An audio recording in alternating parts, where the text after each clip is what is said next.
day 2. I had really planned on looking way cuter and put together in the gym or something, but I wanted to get these to you before you got on your plane. So day 2, we are doing 3 exercises, 2 core, and then 1 that is for your stabilizing muscles of your legs, which will ultimately help your lower back. So we're gonna start on the floor for the core ones, and I'll do this the same way. I'm gonna show you all 3, and then I'll go through the first set with you. I'm sure you can see me when I'm on the floor. Okay. First one we're gonna do is a McGill crunch. So you are going to lay down on the floor. You can see my abs, so that you know about the breathing. Both legs bent, shoulders back, head down. Take a breath, release any tension wherever it is. Neutral spine, which means you are pulling from your pubic bone all the way up, pushing your spine into the floor here, making sure that the lower back makes contact. From there, you are going to keep your left leg bent and straighten your right leg. Now, when you do this, this part of your spine will come up. I want you to kind of raise it, and as you push your spine into the floor. So if I start here and I push in and I'm really working on it, for me, I make contact here. Doesn't need to be, like, you don't need to be down here. This isn't the goal. You want your spine into the floor, right leg bent. And you are going to raise your face up to the ceiling. And I say face because when you come up, you lift your shoulder blades. Take this off so you can see. You're gonna lift your shoulder blades off the ground, push them down, but this horizontally, I should be able to take a ruler and put it across your back, and it should generally be straight. And if I took the same ruler, I should be able to put it here. If you cannot do this comfortably and it hurts your neck, just take one hand and apply a little, I'll do it this way so you can see, apply a little pressure. So I don't wanna see this. If you're here, I don't wanna see this. Again, the goal is rehab here, so we're not going for perfection. So if you need to do this, that's fine.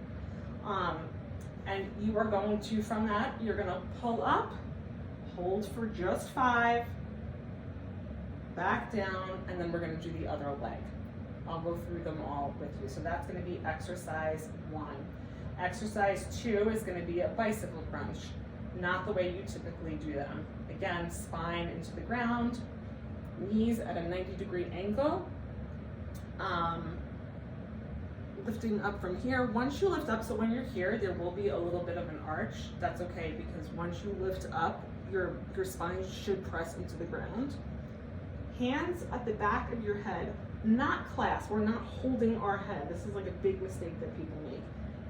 Fingertips like just on the outside, and your elbows should be horizontal. Again, if I came and I took a measuring tape or a ruler, I should be able to go elbow to elbow and it pretty much be a straight line.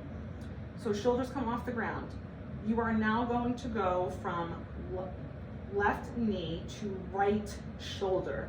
So the way people typically do these is to go this way. This is not, yes, it will work the outside of your abs, the front ones, but that's not what I want to see. It will be a lot more challenging this way. If you go from shoulder, almost try, it doesn't have to reach, almost trying to get your shoulder to your other knee. On the opposite leg goes straight, and we're actually going to do it really slow.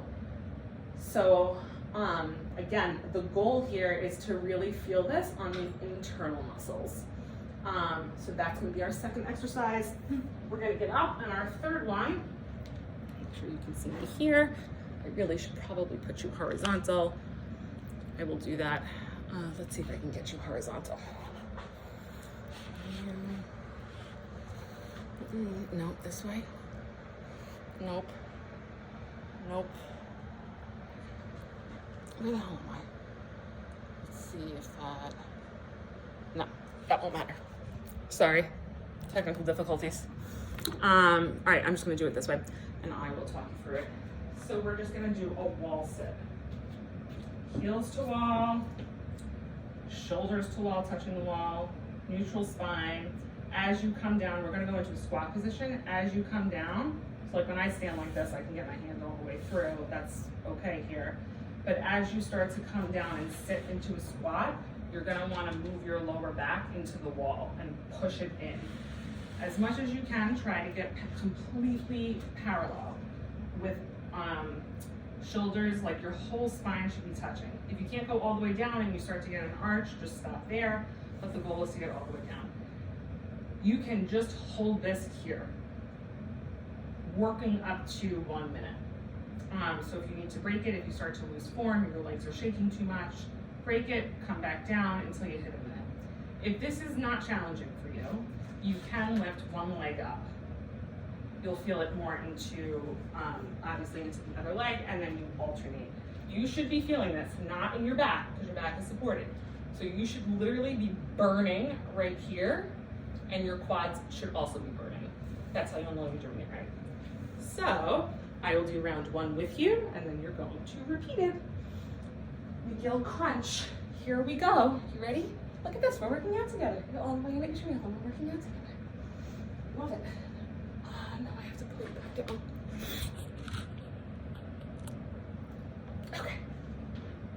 Here we go. Both legs bent, spine into the ground, right leg out, making sure that that spine is neutral and aligned.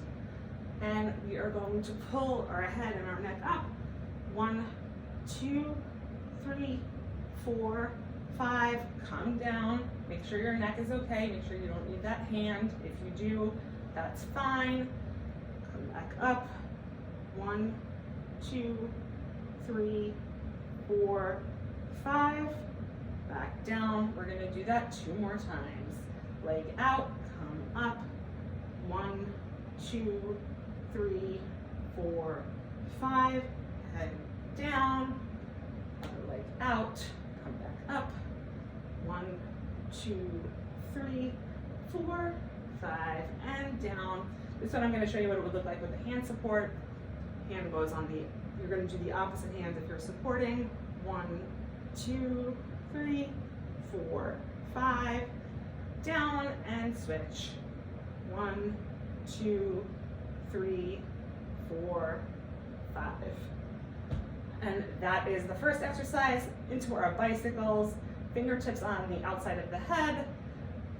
Knees come to 90, pushing the spine in, coming up, neutral spine, making sure we have that measuring tape on the back and that we're not doing this.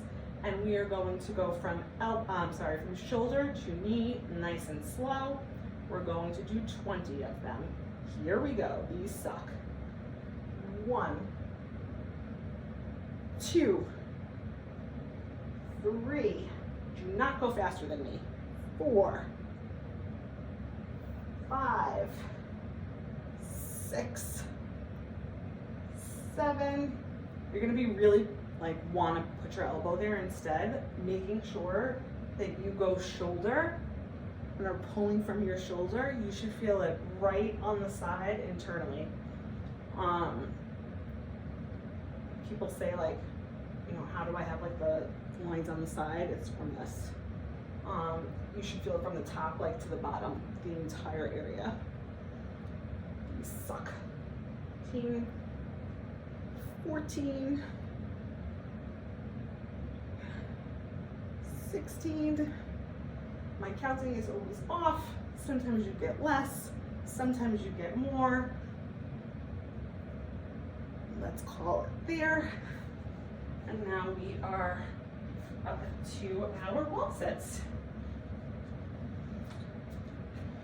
So stand up. I've got to adjust the camera. I should get a regular camera, video these. All the way back, shoulders down, coming down, making sure my spine is to the wall. My hair looks awesome. I'm gonna put one leg up. I'll do 10 like this, and then we'll switch. So if you're doing it this way, I would put your arms out. You're just gonna hold it. Now, if this is not challenging and you want, put one leg out and hold it.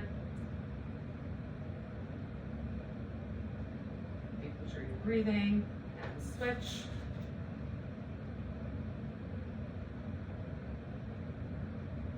And down. I only did that for a couple of seconds. I would say before you press pause and go back to do it 2 more rounds, because I know you're going to and you're not going to skip it. Hold that as long as you can. Which brings me to the topic of exertion, which we kind of talked about the other day. So if you're talking about like how hard should I be pushing, like what, you should never be in pain. So if something feels twingy, adjust your form. You should never be in pain. But these are rehab exercises, so your exertion level should really not be too high, but it's just good to think about in terms of as you start to exercise itself and make it part of your regular routine. Rate of perceived exertion, your RPEs, on a scale of 1 to 10. 10 would be a sprint. Like if you are all out sprinting for 30 seconds, you can't really talk, it's hard to breathe. 10s are not sustainable. That's like zone 5 of your heart rate. It's like maxed out. It's healthy to do sometimes. It's good for us, it challenges us. But it's not really what we're going for. You know, a HIIT workout where you're there for maybe like 10 minutes, you couldn't really have a conversation, nothing hurts, but you're like really pushing hard, that would be like an 8 or 9. You generally want to be between a 6 or a 7, where like having a conversation you could do, but you'd probably be delayed, right? Like you'd be like, or something feels like it's shaking, or you know a muscle is being taxed. When you're going through things and you're like, oh, this is uncomfortable, I want to stop. There's a difference between, you know, I'm gonna make myself slightly uncomfortable for the purpose of growing my muscles, increasing my cardiovascular health, all of that, and pain. So I think it's really learning to trust yourself there and getting used to being a little bit uncomfortable. And so I like that scale because as we start to do workouts themselves, I'll kind of cue you in terms of like what the RPE is. For these, like for rehab, if you're going through 3 sets of these, you should be around a 5. Like if someone were to come in and start talking to you, like even just doing 1 round, like I could feel my heart rate's up. You know, my breathing isn't like labored necessarily. I can obviously talk, but you should be around a 5 where like you'd have to like take a breath, and maybe having that conversation at a regular pace would be a little challenging. So that's today's. Do it 2 more times so that you have abs.